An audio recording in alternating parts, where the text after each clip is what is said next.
मंत्रियों से मिलकर समर्थन पत्र दे रहे हैं। वो कौन से किसान संगठन है? बहुत बड़ा, बहुत सारे, कुछ तो अभी 15 दिन पहले रजिस्टर हुए। जीएसटी आपने देश को समझा दिया, ताली थाली बजाना आपने देश को समझा दिया कोरोना के चलते। किसान बिलों पर ये मुट्ठी भर विपक्ष, मुट्ठी भरी है ना, इसको भरमा रहे किसानों को, और आप समझा नहीं पा रहे है। मतलब ऐसी क्या बड़ी संवैधानिक संकट आ जाएगा कि कानूनी जामा पहना दिया एमएसपी को। बातचीत से सरकार अपने आप को कभी जुदा नहीं रखी है। नहीं, इसमें एक सेकंड के लिए तरमीम करना चाहूंगा। एक डॉक्टर संबित पात्रा, एक तरमीम में करना चाहूंगा। देखिए, सब चैनल्स चला रहे हैं 7वें दौर की बातचीत। ये दरअसल यहां पर थोड़ा सा मैं क्लैरिफाई कर दूं, ये 25 नवंबर को जब दिल्ली के बॉर्डरों पर रोका गया किसानों को, उसके बाद चौथी बातचीत हुई है, 1, 3 और 5 को, और अब 30 तारीख। 8 दिसंबर को जो बातचीत हुई वो अनौपचारिक थी, और उससे पहले पिछले महीने जो बातचीत हुई, एक बातचीत में तो कृषि सचिव आए तो किसान वापस चले गए थे। तो ये क्लैरिफिकेशन भी जरूरी है मेरे ख्याल से। चलिए, बातचीत चल रही है और मुझे लगता है कि एक अच्छा जेस्चर है, और मुझे भी ऐसा बिल्कुल विश्वास है जैसे आपको विश्वास है कि यथाशीघ्र यह पूरा विषय एक अच्छाई की तरफ बढ़ेगा, और किसान बंधुओं को, जिनको कि प्रधानमंत्री ने भी हाथ जोड़ के कहा था कि मैं चाहता हूं कि ये आंदोलन समाप्त हो।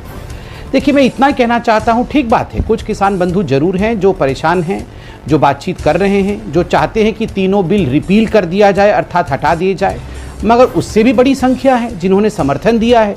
कई किसान संगठन आज कृषि मंत्री से, बाकी मंत्रियों से मिलकर समर्थन पत्र दे रहे हैं। वो कौन से किसान संगठन है? बहुत बड़ा, बहुत सारे, कुछ तो अभी 15 दिन पहले रजिस्टर हुए। वो किसान संगठनों का समर्थन आप बता रहे हैं। भारतीय किसान संघ भी इसके समर्थन में है क्या, इन कृषि कानूनों के? बद्री नारायण चौधरी से पूछ लीजिए, उन्होंने मन साझा किया हुआ है, मेरे शो में कई बार आए हैं।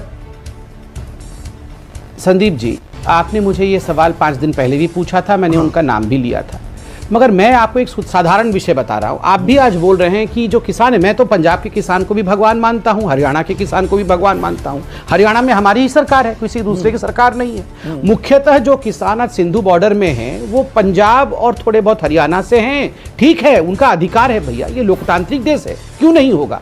किंतु देखिए, लोकतंत्र में मैं बार बार कहता हूं, ये जो नैरेटिव फ्लोट करने की कोशिश की जा रही है, with all due respect to the farmer, यहाँ युद्धवीर जी बैठे हैं, भले हम सहमत हो या नहीं हो, मगर मैं उनको एक बुजुर्ग की तरह, किसान की तरह हमेशा आदर करता हूं, क्योंकि लोकतंत्र में चुनाव एक पैमाना होता है, महत्वपूर्ण पैमाना होता है। ना करें, फिर भी अगर कुछ दुखती रग दबा देंगे। केसी त्यागी भी बैठे हैं। ये कोई बात नहीं, मैंने 12 राज्यों का जिक्र किया है। उत्तर प्रदेश किसान बहुल्य क्षेत्र है, 7 सीटों पर उत्तर प्रदेश में चुनाव हुआ था, 6 सीट हम जीते हैं। किसान अगर पूरे हिंदुस्तान का हमसे नाराज होता, हम नहीं बिहार जीत पाते।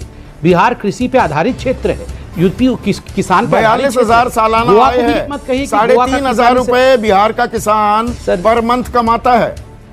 अब आप कहेंगे कि उसमें वो बहुत खुश है। देखिए, इस पर आपकी और सर सुनिए संदीप जी, आपको थोड़ा सा मुझे अनइंटरप्टेड समय देना पड़ेगा। इस पर आपकी और केसी त्यागी जी की लंबी बहस हुई है। केसी त्यागी जी ने इसका उचित जवाब भी दिया है। और देखिए, कोई किसानों की हालत भारतीय जनता पार्टी ने आके 2014 से खराब कर दी है, ऐसी नहीं।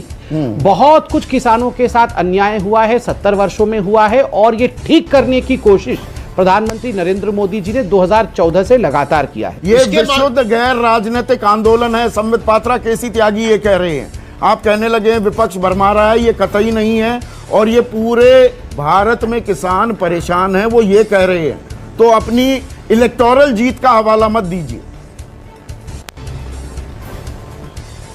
देखिए, केसी त्यागी जी ने बिल्कुल सही कहा, मैं एक पॉलिटिशियन हूं, और पॉलिटिशियन इलेक्टोरल जीत की बात करेगा।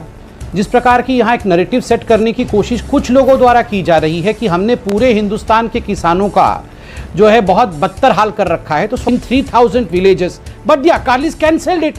हम रिलायंस को लेकर आए थे, इससे किसानों का बहुत कल्याण हो जाता, किंतु रिलायंस को घुसने नहीं दिया अकालियों ने। ये अकाली बदमाश है, ये कैप्टन अमरिंदर सिंह कह रहे हैं। बहुत गंभीर आरोप लगा रहे हैं। एक मिनट, रिलायंस के टावर थे, इसको तोड़ दो। संबित, बहुत गंभीर आरोप लगा रहे हैं, और सुप्रिया से ये सीधा सवाल मैं पूछने वाला हूं, लेकिन मैं एक बीच में इंटरजेक्शन कर रहा हूं। आप कहते हैं कि नहीं, प्रधानमंत्री ठीक कह रहे हैं, भरमा दिया।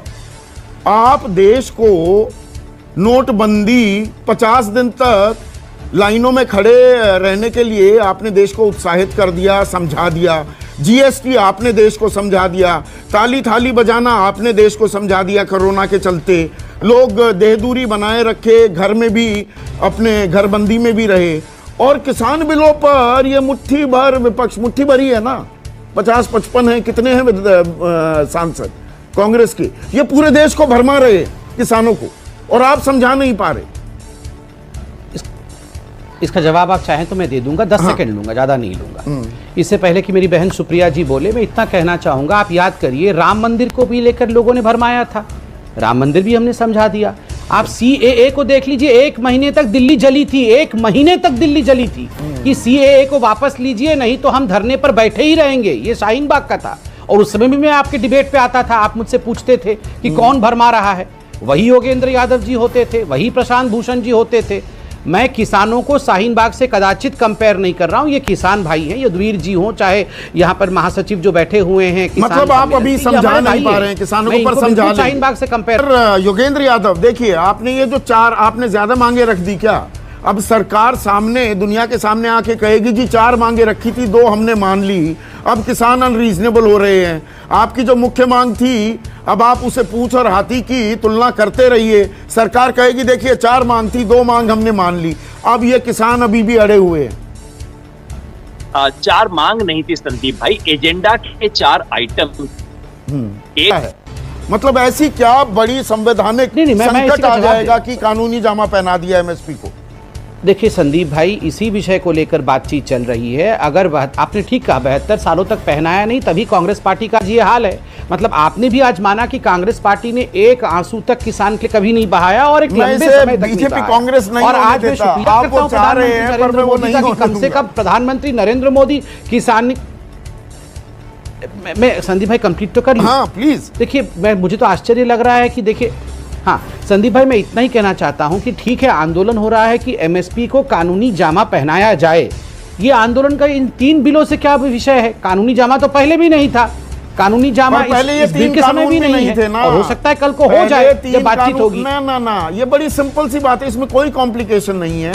पहले ये 3 कानून नहीं थे संवेद, अब इन 3 कानूनों से किसानों को लगता है मंडी व्यवस्था खत्म हो जाएगी, सारा कृषि क्षेत्र निजी कारोबारियों के हवाले हो जाएगा, एपीएमसी खत्म हो गई तो एमएसपी पर कोई खरीदेगा नहीं, इसीलिए वो कह रहे हैं एमएसपी को कानूनी जामा पहना दो। बड़ी सिंपल सी बात है, इसको कॉम्प्लिकेट मत कीजिए। देखिए ये इन्हीं जो शंकाओं को लेकर जो बातचीत हुई है, उसमें बहुत सारे आश्वासन दिए गए हैं, जो कि रेफरेंस पॉइंट नंबर 5 में भी लिखा हुआ है। मैं बार बार उसे पढ़ना नहीं चाहता हूं। मंडी से बाहर भी बेचोगे तो एक गारंटीड प्राइस में ही बेचोगे, उससे कम में नहीं बेच सकते हो। गारंटी नहीं हो रहा।